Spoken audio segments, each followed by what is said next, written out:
Okay students, ఈ రోజు మనం చెప్పబోయే చాప్టర్ జంతువులు మన జీవనాధారం. Animals the base of our life. అంటే జంతువులు మన జీవితంలో ఎలా ముడిపడి ఉన్నాయి, మన జీవితానికి మానవ జీవితానికి జంతువులు ఎలా సహకరిస్తున్నాయి అనేది మనం తెలుసుకోబోతున్నాం. ఓకే, వివిధ రకాల జంతువులు మనకి అడవిలో ఉంటాయి. కొన్ని జంతువులు మనతో పాటు నివసిస్తూ ఉంటాయి. అడవిలో పెరిగే జంతువులను అడవి జంతువులు అని పిలుస్తాము.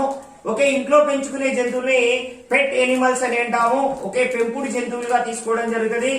ఈ జంతువులు మనకు అనేక రకాలుగా మన జీవితంలో ఉపయోగపడుతున్నాయి.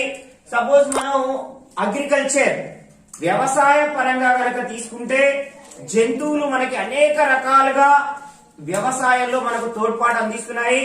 అందులో మనం ఈ రోజు చెప్పబోయే ఈ చాప్టర్ ముఖ్యంగా మెయిన్ ఇంపార్టెంట్ టాపిక్స్, మనకి ఎగ్జామ్ లో వచ్చే టాపిక్స్ గురించే మాట్లాడుకోవడం జరుగుతుంది. ముఖ్యంగా సైనిక్ స్కూల్ కి ఎవరైతే ప్రిపేర్ అవుతున్నారో వాళ్ళకు బాగా ఉపయోగపడుతుంది. అదే విధంగా గురుకుల ఈ జంతువులు వ్యవసాయ రంగంలో చాలా ఉపయోగపడుతున్నాయి. ముఖ్యంగా తీసుకుంటే ఆక్స్ ఎద్దులు మనకి వ్యవసాయ రంగంలో చాలా ఉపయోగపడుతున్నాయి. అనేక రకాలుగా మనకి అనేక బరువులు తీసుకుపోవడానికి కానీ, పొలం దున్నడానికి కానీ ముఖ్యంగా యూజ్ అయ్యేది ఏంటంటే ఎద్దు. అయితే దీని మీద మనకి ఎగ్జామ్ పాయింట్ ఆఫ్ వ్యూ లో వచ్చే ముఖ్యమైన బిట్ ఏంటంటే ప్రపంచంలో అతి నాణ్యమైన గిత్త ఏది అంటే ఎద్దునే గిత్త అని అంటారు. అతి నాణ్యమైన గిత్త ఏది అంటే మనకి ఒంగోలు గిత్త. అయితే ఇది ఫేమస్, వరల్డ్ లోనే అన్నిటికంటే నాణ్యమైన గిత్త ఏది అంటే ఒంగోలు గిత్త. ఇది ఎక్కువగా అగ్రికల్చర్ లో బాగా ఉపయోగపడుతుంది. అదే విధంగా ఈ ఒంగోలు జాతికి చెందిన ఈ గిత్తలు అంటే ఆవులు గాని లేకపోతే వేరే ఇవి ఎక్కువ పాలనిస్తాయి. అదే విధంగా వ్యవసాయంలో ఎక్కువ బలమైన పనులు చేయడానికి కూడా ఒంగోలు గిత్తను యూజ్ చేస్తారు. కాబట్టి ఈ ఆక్స్ ఒంగోలు ఆక్స్ అనేది చాలా మనకి వ్యవసాయ రంగంలో గాని పాలు ఇవ్వడానికి గాని, అందుకనే ఇది ప్రపంచంలోనే అన్నిటికంటే నాణ్యమైన గిత్తగా పేరొందింది ఏంటంటే ఒంగోలు గిత్త. మనకి ఒంగోలు ఎస్పెషల్లీ ఒంగోలు ఆక్స్ ఎక్కువగా ఒంగోలు గిత్త అంటారు. దాన్ని చాలా ఇంపార్టెంట్ బిట్ ఇది, మీకు వచ్చే అవకాశాలు ఎక్కువగా ఉంటాయి. ఓకే, దాని తర్వాత మనకి ఇంకా ఇంపార్టెంట్ ఎనిమల్ కి వస్తే క్యామల్ అంటే ఒంటె. ఈ ఒంటె అనేది ఎక్కడ జీవిస్తుందంటే ఎడారి ప్రాంతంలో ఎక్కువ జీవిస్తుంది. ఎడారి ప్రాంతం అంటే ఇసుక ఉన్న ప్రాంతాన్ని ఎడారి ప్రాంతంగా తీసుకుంటారు. మన భారతదేశంలో ఎక్కువగా ఎడారి ప్రాంతం విస్తరించి ఉన్న రాష్ట్రం ఏంటంటే రాజస్థాన్. కాబట్టి ఈ క్యామెల్ ఉంటే రాజస్థాన్ లో మనకి ఎక్కువగా నివసించడం జరుగుతుంది. ఎడారి ప్రాంతంలో నివసిస్తుంది. ఓకే, ఎక్కువగా ఇక్కడ వచ్చే బిట్ ఏంటంటే మన భారతదేశంలో ఏ రాష్ట్రంలో ఒంటెలు ఎక్కువగా నివసిస్తున్నాయని అడిగితే రాజస్థాన్ రాష్ట్రంలో మనకి ఒంటెలు ఎక్కువగా నివసిస్తున్నాయి. మెయిన్ ఇంపార్టెంట్ బిట్, ఏ రాష్ట్రంలో నివసిస్తున్నాయి మనకి క్యామెల్స్? రాజస్థాన్ రాష్ట్రంలో ఎక్కువగా ఉన్నాయి. ఎడారి ప్రాంతం కాబట్టి మనం అక్కడ ఎస్పెషల్ గా ఇవి ఎక్కువగా నివసిస్తూ ఉంటాయి. అదే విధంగా నెక్స్ట్ ఇంకొక ఇంపార్టెంట్ బిట్ ఏంటంటే ఎత్తువాము గురించి. ఎత్తువాము అంటే వానపాము. ఈ వానపాము గురించి చాలా ఇంపార్టెంట్. ఇది వానపాము అనేది మానవ జీవితానికి గాని వ్యవసాయానికి గాని మనకి పంటల్లో ఎక్కువ దిగుబడి వస్తానికి గాని వానపాము బాగా ఉపయోగపడుతుంది. పంట ఎక్కువ దిగుబడి అంటే పంట ఎక్కువగా పండడానికి వానపాము ఎక్కువగా ఎలా మరి ఇది పంట దిగుబడిని పెంచుతుంది అంటే ఈ వానపాము ఏం చేస్తుందంటే భూమిలో ఉన్న వ్యర్థ పదార్థాలను తింటది. వ్యర్థ పదార్థాలంటే భూమికి హాని చేసే ఏవైతే ఉంటాయో వాటిని తింటూ, మరియు ఈ వానపాము విసర్జించిన పదార్థం ఏదైతే ఉంటుందో అది వ్యవసాయంలో అంటే మన పొలంలో ఉన్న మట్టికి బలాన్ని చేకూరుస్తుంది. అంటే ఎక్కువ దిగుబడి వచ్చేటట్టుగా ఆ మట్టిని ఇది వదిలే ఎస్పెషల్లీ విసర్జక పదార్థం మన నేలను సారవంతం చేస్తుంది. నేలని సారవంతం చేస్తుంది. అదే విధంగా వానపాము నేలను గుల్లబార్చడం అంటే మొత్తం విడివిడిగా చేయడం వల్ల నేల సారవంతంగా మారుతుంది. నేల సారవంతంగా మారడం వల్ల ఏమైతుందంటే పంట ఏదైనా సరే బాగా ఎదిగి మనకి ఎక్కువ దిగుబడినిస్తుంది. కాబట్టి ఎర్తువామ్ని ఇక్కడ మెయిన్ ఇంపార్టెంట్ ఏంటంటే రైతుకు బాగా సహకరిస్తుంది. రైతుకి పంట దిగుబడిలో బాగా సహకరిస్తుంది. కాబట్టి ది ఫ్రెండ్ ఆఫ్ ఫార్మర్, రైతు మిత్రుడు అని ఎవరిని అంటారు? ది ఫ్రెండ్ ఆఫ్ ఫార్మర్ అని ఎవరిని అంటారు? The friend of farmer. Which one? Is the earthworm. వానపాము అనేది రైతు మిత్రుడుగా పిలవడం జరుగుతుంది. రైతు మిత్రుడు ఎవరు? ఈ క్రింది వనిలో మనకి వచ్చే క్వశ్చన్ ఏంటంటే ఈ క్రింది వనిలో దేన్ని రైతు మిత్రుడుగా పిలవడం జరుగుతుంది? వానపాముని రైతు మిత్రుడుగా పిలవడం జరుగుతుంది. ప్రపంచంలోనే అత్యంత నాణ్యమైన గిత్త ఏది? ఒంగోలు గిత్త. అదే విధంగా రాజస్థాన్ ప్రాంతంలో తిరిగే ఈ క్రింది వనిలో ఏ ఎనిమల్ ఎక్కువగా ఉంటుంది? క్యామెల్. ఈ విధంగా మనం చూసుకుంటూ పోవాలి. ఎర్త్ వార్మ్ అనేది చాలా ఇంపార్టెంట్ బిట్టు. ఇది రైతు మిత్రుడు. అదే విధంగా ది ఫ్రెండ్ ఆఫ్ ఫార్మర్ గుర్తుపెట్టుకోవాలి స్టూడెంట్స్. ఓకే, నెక్స్ట్ వన్ వస్తే మీకు ఫాస్ట్ అయితే మళ్ళీ వినండి. ఓకే, నెక్స్ట్ వన్ వస్తే స్పైడర్. స్పైడర్ అంటే సాలెపురుగు. ఈ సాలెపురుగు మరి రైతులకు ఏ విధంగా ఉపయోగపడుతుంది అంటే అసలు సాలెపురుగు ఏం పెడుతుంది అంటే గూళ్ళు పెడుతుంది. ఇక్కడ క్వశ్చన్ ఏంటంటే సాలెపురుగు దేని ద్వారా గూడు పెడుతుంది అంటే దాని నోట్లో నుంచి కొన్ని రకాల రసాయనాల ద్వారా, అంటే ఎస్పెషల్ గా సాలెపురుగు ఎలా గూడు పెడుతుంది? తన నోటి నుండి వచ్చే కొన్ని రసాయనాలు విడుదల చేసి ఆ రసాయనాలు కొన్ని దారాలుగా మారి ఆ దారాలని ఒక గూడుగా తయారవుతాయి. అంటే నోటి ద్వారా గూడుని తయారు చేసే జంతువు ఎనిమల్ ఏదంటే స్పైడర్. ఓకే, దాని నోట్లో నుంచి లాలాజలం ద్వారా కొన్ని రసాయనాలు బయటకు వస్తాయి. ఈ రసాయనాల ద్వారా ఒక గూడు లాంటి, అంటే ఎస్పెషల్లీ మీరు చూస్తూ ఉంటారు మామూలుగా ఇలా పీచు లాగా మనకి చెట్ల ఆకుల మధ్యలో గానీ మనకి అంటే ఎస్పెషల్ గా వరి వేసినప్పుడు వరి మధ్యలో ఇట్లా బూజు పెట్టినట్టుగా తయారవుతుంది. ఈ బూజు మొత్తం దేంట్లో నుంచి వస్తుంది అంటే సాలెపురుగు యొక్క నోట్లో నుంచి వచ్చి ఇది బూజు లాగా తయారవుతుంది. మరి ఈ బూజు వల్ల రైతుకి ఏం ఉపయోగం అని బిట్టొస్తే ఇక్కడ ఏమవుతుందంటే దోమలు గాని వ్యవసాయానికి హాని కలిగించే పురుగులు గాని ఏమవుతాయంటే ఇది సాలెపురుగు తయారు చేసిన గూడులో చిక్కుకుపోయి చనిపోతాయి. ఆ విధంగా రైతుకు ఎక్కువ దిగుబడి వచ్చే అవకాశం ఉంటది. కాబట్టి రైతుకు స్పైడర్ కూడా చాలా సహాయం అందిస్తుంది. అంటే సాలెపురుగు కూడా మనిషి యొక్క వ్యవసాయ క్రమంలో వ్యవసాయాన్ని అభివృద్ధి చేయడంలో స్పైడర్ ఉపయోగపడుతుంది, ఎర్త్ వార్మ్ ఉపయోగపడుతుంది. నెక్స్ట్ మన భారతదేశంలో వ్యవసాయాన్ని అభివృద్ధి చెందించడానికి అదే విధంగా అగ్రికల్చర్ లో ఎక్కువ దిగుబడులు అందించడానికి ఒక సంస్థ ఉంది. అంటే అనేక రకాల సైంటిస్టులు, అంటే ఈ అగ్రికల్చర్ మీద సబ్జెక్ట్ బాగా నేర్చుకున్న సైంటిస్టులు ఒక చోట చేరి ఒక భారతదేశం అనేది ఒక సంస్థ పెట్టడం జరిగింది. అంటే ఏ నేలకు ఏ పంటలు పండించాలి, ఏ పంటని ఏ నేలలో వేయాలి, ఏ పంట ఎక్కువ దిగుబడి వస్తుంది అని తెలుసుకోవడానికి సైంటిస్టులందరినీ ఒక చోట చేర్చి మనకి ఐకార్ అనే ఒక సంస్థను నెలకొల్పింది. ఈ ఐకార్ అంటే ఏంటిదంటే ఎస్పెషల్లీ దీని ఫుల్ ఫామ్ మనకి ఎస్పెషల్లీ స్టూడెంట్స్ మనకి ఐకార్ ఫుల్ ఫామ్ రావడం జరుగుతుంది. ICAR abbreviation Indian council of agriculture research. Okay, ఒకసారి చూడండి. Indian council of agriculture and research.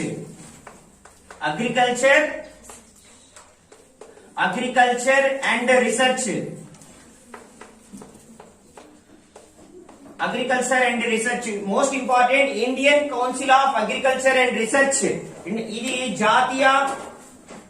ఇప్పుడు ఎస్పెషల్లీ జాతీయ వ్యవసాయ పరిశోధనా మండలి. తెలుగులో ఏమంటారంటే జాతీయ వ్యవసాయ పరిశోధనా మండలి అంటారు. జాతీయ వ్యవసాయ పరిశోధనా మండలి ఇది ఏంటంటే ఏం చేస్తుంది? ఇది అంటే భారతదేశంలో అంటే మామూలుగా ఆ నేలకు సంబంధించి ఏ పంట పండించాలి, ఏ పంట పండిస్తే ఎక్కువ దిగుబడి వస్తుంది అనే దాని గురించి, అంటే ఏ కాలంలో ఏ పంట పండించాలి, ఏ రకమైన పంట పండించాలి అని ఈ ఐకార్ అనే సంస్థలో వివిధ రకాల సైంటిస్టులు ఒక దగ్గర చేరి వివిధ రకాల ప్రయోగాలు చేస్తూ రైతుకి ICAR Indian council of agriculture and research దీని యొక్క హెడ్ క్వార్టర్స్ న్యూఢిల్లీలో ఉంది. Indian council of agriculture ICAR అనేది వ్యవసాయంలో అధిక దిగుబడులు ఎలా రావాలి, వ్యవసాయానికి ఎలా తోడ్పాటు అందించాలనేది అనేక శాస్త్రవేత్తలు ఇక్కడ పరిశోధనలు చేస్తూ ఉంటారు. ఓకే, ఐకార్ అనేది న్యూఢిల్లీలో ఉంది. ఎక్కడ ఉంది స్టూడెంట్స్? న్యూఢిల్లీలో దీని హెడ్ క్వార్టర్స్ ఉన్నది. అయితే ఐకార్ అంటే ఐకార్ వ్యవసాయంలో అగ్రికల్చర్ లో ఎక్కువ డెవలప్ చేయడానికి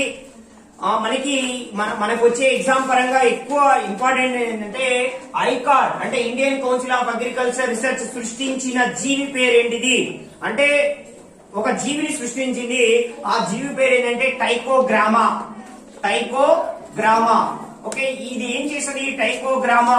టైకోగ్రామా అనే జీవిని సృష్టించింది ఏదంటే ఐకార్.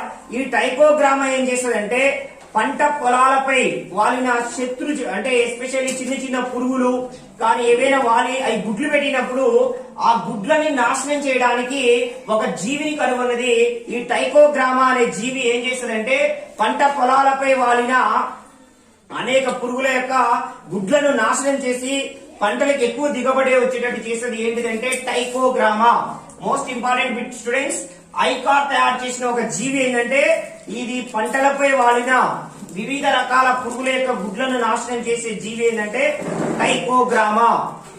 ఓకే, విచ్ ఎస్పెషల్లీ జీవి ఏంటిది?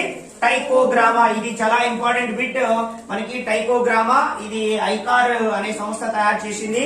ఇది వ్యవసాయంలో డెవలప్మెంట్ సాధించడానికి ఉపయోగపడుతుంది. దీని యొక్క హెడ్ క్వార్టర్స్ న్యూఢిల్లీలో ఉంది. ఇంతవరకు ఇంపార్టెంట్ స్టూడెంట్స్. నెక్స్ట్ కనుక తీసుకున్నట్టయితే most important 1971 wild life act, వన్యప్రాణి సంరక్షణ చట్టం.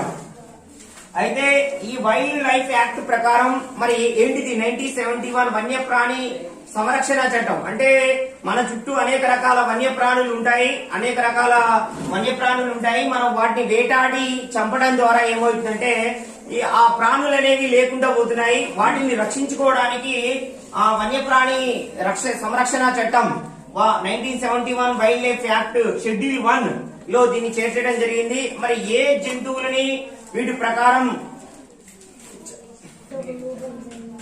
ఓకే 1971 వైల్డ్ లైఫ్ యాక్ట్ వన్యప్రాణి సంరక్షణ చట్టం ప్రకారం అయితే వివిధ రకాల ప్రాణులు ముఖ్యంగా ఈ షెడ్యూల్ 1 లో చేర్చారు. అవి ఏ ప్రాణుల్ని సంరక్షించాలి అంటే సపోజ్ ఏం చేస్తున్నారంటే ఏనుగుల యొక్క కొమ్ముల్ని తీసి ఏనుగుల కొమ్ముల్ని వాటిని అమ్ముకోవడం, స్మగ్లింగ్ చేయడం జరుగుతుంది. అదే విధంగా నెమలి, పులి ఇటువంటి రకరకాల జంతువుల్ని చంపడం జరుగుతుంది.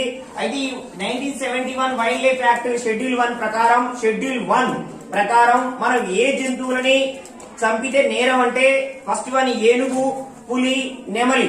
ఈ 3 రకాల జంతువులను పులి, ఏనుగు, నెమలి గుర్తుపెట్టుకొని పులి, ఏనుగు, నెమలి, tiger, okay tiger and peacock and elephant. ఈ 3 రకాల జంతువులు కనుక చంపితే ఈ షెడ్యూల్ 1 ప్రకారం మనం నేరం అంటే 3 నుంచి 7 సంవత్సరాల జైలు శిక్ష విధించబడుతుంది. మోస్ట్ ఇంపార్టెంట్ బిట్, ఎన్ని సంవత్సరాల జైలు శిక్ష మనకి వేస్తారంటే 1971 వైల్డ్ లైఫ్ యాక్ట్ ప్రకారం 3 జంతువుల్ని మనం చంపకూడదు, ఏ విధమైన స్మగ్లింగ్ చేయకూడదు, వాటి ఎముకలు గాని ఏ విధమైనవి కూడా తీసుకోకూడదు. అయితే 1971 వైల్డ్ లైఫ్ చట్టం ప్రకారం షెడ్యూల్ 1 లో ఉన్న ప్రకారం మనం ఏ జంతువుల్ని చంపరాదంటే నెమలి, అదే విధంగా ఏనుగు, పులి. ఈ 3 మనం ఈ వైల్డ్ లైఫ్ యాక్ట్ ప్రకారం ఏ విధంగా చేసినా మనకి ఎన్ని సంవత్సరాల జైలు శిక్ష పడుతుంది అంటే 3 నుంచి 7 సంవత్సరాల జైలు శిక్ష పడుతుంది. ఓకే, మోస్ట్ ఇంపార్టెంట్ ఇది. 3 రకాల జంతువులు, ఒకటి ఏనుగు, నెమలి, పులి, 3 నుంచి 7 సంవత్సరాల జైలు శిక్ష పడుతుంది. అదే విధంగా మనం ఇంకొకటి ఎస్పెషల్ ఇందాక ఎద్దు గురించి చెప్పుకునేటప్పుడు మామూలుగా పరిశ్రమల్లో ఫ్యాక్టరీలో గుండీలు తయారు చేసేటప్పుడు దేనిని ఉపయోగించి గుండీలు తయారు చేస్తారు? ఈ గుండీని తయారు చేయాలంటే మనకి ఇక్కడ ఏనుగు కొమ్ముల గురించి చెప్పుకున్నాం కాబట్టి ఇప్పుడు ఎద్దు యొక్క కొమ్ములు, ఆక్స్ యొక్క కొమ్ముల నుంచి వచ్చే ఫ్యాట్ ద్వారా, ఎద్దు కొమ్ముల నుంచి వచ్చే కొవ్వు ద్వారా మనకి మన చెట్టు పెట్టుకున్న గుండీలు తయారు చేయడం జరుగుతుంది. Most important question. ఓకే, మనం ధరించే ఎస్పెషల్లీ మన చెట్టుకున్నటువంటి గుండీలు కానీ వివిధ రకాల ఈ గుండీలు తయారు చేయడానికి ఏది ఉపయోగిస్తారంటే ఎద్దుల యొక్క కొమ్ముల నుంచి వచ్చే కొవ్వుని ఉపయోగించడం జరుగుతుంది, ఎద్దు కొమ్ముని. ఓకే, అదే విధంగా వైల్డ్ లైఫ్ యాక్ట్ ప్రకారం ఏం చంపకూడదు, మనం ఏమి వేటాడకూడదు అంటే ఏనుగు, నెమలి, అదే విధంగా పులి. వాటిని గనక మనం ఏ విధమైన ఇబ్బంది పెట్టినా మనకి జైలు శిక్ష విధించబడుతుంది. 3 నుంచి 7 సంవత్సరాల వరకు మనని జైలు శిక్ష విధించడం జరుగుతుంది. నెక్స్ట్ ఇంపార్టెంట్ ఏంటంటే వల్చర్, రాబందు. ఏంది ఇది? ఎస్పెషల్లీ మనకి ఇప్పటిదాకా ఎన్నో రకాల జంతువులు అంతరించిపోయిన జంతువుల్ని ఎక్స్టింక్ట్ ఎనిమల్స్ అంటారు. ఎస్పెషల్లీ మనకి అనేక రకాల జంతువులు అంతరించిపోయినాయి. అయితే వల్చర్, రాబందు ఏంటంటే ఇప్పుడు అంతరించిపోతున్న జంతువు. అంతరించిపోయిన జంతువులకి ఎగ్జాంపుల్ ఏంటి? ఓకే, డైనోసార్, రాక్షస బల్లి. అదే కాకుండా ఇంకా డిఫరెంట్ టైప్స్ ఆఫ్ ఎనిమల్స్ ఇప్పుడు భూమి మీద లేవు. ఇప్పుడు కూడా కొన్ని రకాల జంతువులు అంతరించిపోతున్నాయి. రాబందు కావచ్చు, బట్టమేక పక్షి కావచ్చు, కల్లి కోడి కావచ్చు, వివిధ రకాల జంతువులు అంతరించిపోతున్నాయి. అయితే ఈ వల్చర్ రాబందు కూడా ఇప్పుడు అంతరించిపోయే జంతువులు ఎక్స్టింక్ట్ ఎనిమల్స్ అంటారు. Endangered animals. ఎండేంజర్డ్ ఎనిమల్స్ లో మనకి రాబందు, బట్టమేక పక్షి, కల్వి కోడి అనేవి మనకి మోస్ట్ ఇంపార్టెంట్. కల్వి కోడి అండ్ బట్టమేక పక్షి, ఈ మూడు కూడా బట్టమేక పక్షి అంతరించిపోయే జంతువుల్లో అంటే ఎస్పెషల్లీ ఎండేంజర్డ్ ఎనిమల్స్ లో ఉన్నాయి. రాబందు, కలివి కోడి, బట్టమేక పక్షి. అయితే ఈ రాబందు గురించి మీకు వచ్చే బిట్ ఏంటంటే స్టూడెంట్స్, మన తెలంగాణ గవర్నమెంట్ గానీ ఇండియా గవర్నమెంట్ గానీ దీని గురించి ఒకటి చేయడం జరిగింది. ఈ రాబందు కనుక కనపడి మీకు మాది గవర్నమెంట్ కనుక పట్టిస్తే ఎన్ని లక్షల అవార్డు ఇస్తారనేది 2 లక్షల రూపాయల అవార్డు ఇవ్వడం జరుగుతుంది. మన రాబందుని కనుక పట్టుకొని గవర్నమెంట్ కి ఒప్పచెప్పినట్టయితే మనకి ఈ రాబందు అనేది కనిపించట్లేదు. కాబట్టి రాబందుని మనం పట్టుకొని గవర్నమెంట్ కి అప్పచెప్తే మీకు 2 లక్షల రూపాయలు వస్తాయి స్టూడెంట్స్. మీరు కాబట్టి రాబందు ఎక్కడుందో పట్టుకొని గవర్నమెంట్ కి అప్పేయండి, మీకు 2 లక్షల రూపాయలు వస్తాయి. ఓకే, ఎక్స్టింక్ట్ ఎనిమల్స్ అంటే ఎండేంజర్డ్ ఎనిమల్స్. ఎక్స్టింక్ట్ అంటే అంతరించిపోయినాయి ఇప్పుడు భూమి మీద కనపడట్లే అసలే. ఏంటి అంటే డైనోసార్, రాక్షస బలి. అదేవిధంగా ఇప్పుడు అంతరించిపోతున్నాయి ఏంటంటే రాబందు, కలివికోటి, బట్టమేక పక్షి. అదే విధంగా కొన్ని రకాల పులి జాతులు కూడా ఇప్పుడు కనిపించట్లేదు. ఓకే, ఇది స్టూడెంట్స్. ఇప్పుడు నెక్స్ట్ ఈ ప్లాస్టిక్ వస్తువులు. ప్లాస్టిక్ అనేది ఎవర్ డేంజర్. మనం వాడే ప్లాస్టిక్ పదార్థాలు గాని, ప్లాస్టిక్ కవర్లు గాని కొన్ని లక్షల సంవత్సరాలైనా మన మట్టితో పాటు అవి కలిసిపోవు. అవి ఎట్లా ఉంటాయో అదే విధంగా ఉంటాయి, కరిగిపోవు, అట్లనే ఉంటాయి. చాలా ప్రమాదకరం. మనకి భూకంపాలు వస్తానికి గాని, వాటర్ కలుషితం అయితానికి గాని ఈ ప్లాస్టిక్ వల్ల చాలా మనకి ప్రమాదం అనేది ఉంది. కాబట్టి ప్లాస్టిక్ వాడకాన్ని చాలా తగ్గించాలి. అయితే మనకు అడిగే క్వశ్చన్ ఏంటంటే స్టూడెంట్స్, ఎస్పెషల్లీ మనం ఎక్కువగా జంతువులు ఏం తిని చనిపోతున్నాయి అంటే ఈ ప్లాస్టిక్ పదార్థాలు తిని చనిపోతున్నాయి. చాలా జంతువుల్ని అంటే మార్కెట్ల వద్ద ప్లాస్టిక్ వస్తువులు వాడడం వల్ల చాలా నష్టం అనేది వాటిల్లుతుంది. అయితే ఈ మనకి ఎస్పెషల్లీ అనేక రకాల జంతువులు ప్లాస్టిక్ పదార్థాలు తిని చనిపోతున్నాయి. ముఖ్యంగా ఏంటంటే ఈ టౌన్ ప్రాంతాల్లో తిరిగేవి కానీ, మన గ్రామాల్లో తిరిగే ఏదైనా సరే జంతువులు ఈ మామూలుగా ఈ మార్కెట్ ప్రాంతంలో తిరిగే జంతువులు కనుక అవి చనిపోయినప్పుడు వాటి యొక్క పొట్టని పెగిలించి చూస్తే దాంట్లో ఏమవుతుందంటే ప్లాస్టిక్ కవర్స్, ప్లాస్టిక్ బాటిల్స్ అనేక రకాలైన ఆపడి అవి అరగక అంటే శరీరంలో కలిసిపోక అంటే జంతువులన్నీ కూడా చచ్చిపోతున్నాయి. కాబట్టి మీరు కూడా స్టూడెంట్స్ ప్లాస్టిక్ వస్తువులు గాని, ప్లాస్టిక్ పదార్థాలు గాని రోడ్ల ఎమ్మటి గాని ఎక్కడ కూడా పడేయకండి. మీరు ప్లాస్టిక్ ని ఎక్కడ పడితే అక్కడ పడేయకుండా వాటిని సేఫ్ ప్రాంతంలో పడేయడం చాలా ఇంపార్టెంట్. వాటి వల్ల అనేక రకాల ప్రమాదాలు జరగవచ్చు, అనేక రకాల జంతువులు చనిపోతాయి. కాబట్టి మీరు ప్లాస్టిక్ ని ఎక్కువగా వాడకుంటుంటే చాలా మంచిగా ఉంటాయి. ఓకే, నెక్స్ట్ సేంద్రియ ఎరువులు. సేంద్రియ ఎరువులు అంటే ఏంటి? ఓకే, సేంద్రియం న్యాచురల్, ఎస్పెషల్లీ పెస్టిసైడ్స్ కానీ, అదే విధంగా సేంద్రియం అంటే ఏంటంటే న్యాచురల్ అంటే మనం సొంతంగా అంటే ఇప్పుడు అనేక రకాల క్రిమి సంహారక మందులు వాడి మనం పంటలు పండించి అవి తినడం ద్వారా ఏమవుతుందంటే మనకు అనేక రకాల వ్యాధులు వస్తున్నాయి. అదే విధంగా మన యొక్క ఎదుగుదల తగ్గిపోతుంది, మనం జీవించే కాలం కూడా చాలా తగ్గిపోతుంది. అంటే 100 సంవత్సరాలు జీవించాల్సిన వాడు 60 సంవత్సరాలు జీవిస్తున్నాడు అంటే దానికి కారణం మనం తినే ఆహారం. ఎందుకంటే వివిధ రకాల క్రిమి సంహారక మందులు వాడి వ్యవసాయంలో ఎక్కువ దిగుబడి అంటే సపోజ్ ఒక ఎకరానికి 10 బస్తాలు పండేది ఇప్పుడు 50 బస్తాలు 40 బస్తాలు ఎందుకు పండుతుందంటే అనేక రకాల క్రిమి సంహారక మందులు వాడి అంటే కెమికల్స్ వాడి మన పంటని ఎక్కువ దిగుబడి పండించడం ద్వారా మన అదే పంటను మనం తినడం ద్వారా మన ఆరోగ్యం అనేది ఖరాబ్ కావడం జరుగుతుంది. అయితే అదే రకమైన దిగుబడి ఇస్తూ సేంద్రియ ఎరువులు వాడడం ద్వారా ఏమవుతుందంటే సపోజ్ ఎగ్జాంపుల్ ఏంటంటే మన ఇంట్లో ఉన్న వేప చెట్టు వేపాకులు గాని, వేపకాయలు గాని ఇవన్నిటిని మిక్స్ చేసి ఒక పదార్థంలాగా చేసి వాటర్ కలిపి మనం ఏదైనా సరే మనం పంటను పోయి కొట్టినట్టయితే అనేక రకాల పురుగులు చనిపోయి ఎక్కువ దిగుబడి వస్తాయి. మనకి ఏ విధంగా అయితే కెమికల్ కి సంబంధించిన ఎరువులు పనిచేస్తాయో అదే విధంగా మనకి సేంద్రియ ఎరువులు కూడా అదే విధంగా పనిచేస్తాయి. ఓకే, ఎస్పెషల్లీ ఓకే మనం సేంద్రియ ఎరువులు natural pesticides, especially natural okay, fertilisers అంటే ఎరువులు, సేంద్రియ ఎరువులు, నేచురల్ ఫెర్టిలైజర్స్ వాడడం వల్ల మనకి ఏం ప్రమాదం కలగకుండా అనేక రకాల వేప చెట్టే కావచ్చు, ఇంకా నెక్స్ట్ తులసి ఆకుల ద్వారా కావచ్చు, డిఫరెంట్ ఆఫ్ వాడడం వల్ల సేంద్రియ మనం అంటే ఎరువులు మన జంతువుల పేడ అదే విధంగా గడ్డి కలిసి వచ్చిన ఎరువు కూడా మనం వాడడం వల్ల ఎక్కువ భూమి బాగా మంచిగా తయారయ్యి గుల్లగా బారి ఓకే మనకి ఎక్కువ దిగుబడి ఇవ్వడం జరుగుతుంది. సేంద్రియ ఎరువులు వాడడం వల్ల అధిక దిగుబడితో పాటు మనిషి యొక్క ఆరోగ్యాన్ని కూడా రక్షించుతుంది. అదేవిధంగా ఇక్కడ ఆల్రెడీ ఎండేంజర్డ్ ఎనిమల్స్ గురించి చెప్పుకున్నాం మనం. అంతరించిపోతున్న జంతువులు అంటే డేంజర్ సిచ్యువేషన్ లో ఉన్న జంతువులు ఏంటి అని చెప్పుకున్నాం ఆల్రెడీ. కలివికోడి, బట్టమేక పక్షి, పులి, రాబందు, ఈ విధంగా అనేక రకాల పక్షులు కూడా మనకి అంతరించిపోతున్న జంతువులు ఉన్నాయి. మోస్ట్ ఇంపార్టెంట్ పులి గురించి ఒకటి చెప్పాలి. ఓకే, మన జాతి మనకి ఎగ్జామ్ పాయింట్ ఆఫ్ వ్యూ లో వచ్చే క్వశ్చన్ ఏంటంటే స్టూడెంట్స్, మన జాతీయ జంతువు ఓకే ఎస్పెషల్లీ మన ఇండియన్ ఎనిమల్ ఏంటిదంటే స్టూడెంట్స్ ఎస్పెషల్లీ టైగర్ అని తెలుసు, దీని పేరు royal Bengal tiger. Royal Bengal tiger ని మన జాతీయ జంతువుగా రాయల్ బెంగాల్ టైగర్ ఇవి నోట్ చేయాలి. రాయల్ బెంగాల్ టైగర్ మన భారతదేశ జాతీయ జంతువు. ఓకే, మన especially which Animal is the Indian Animal అంటే రాయల్ బెంగాల్ టైగర్ మనకి భారతదేశ జాతీయ జంతువుగా గుర్తించడం జరిగింది.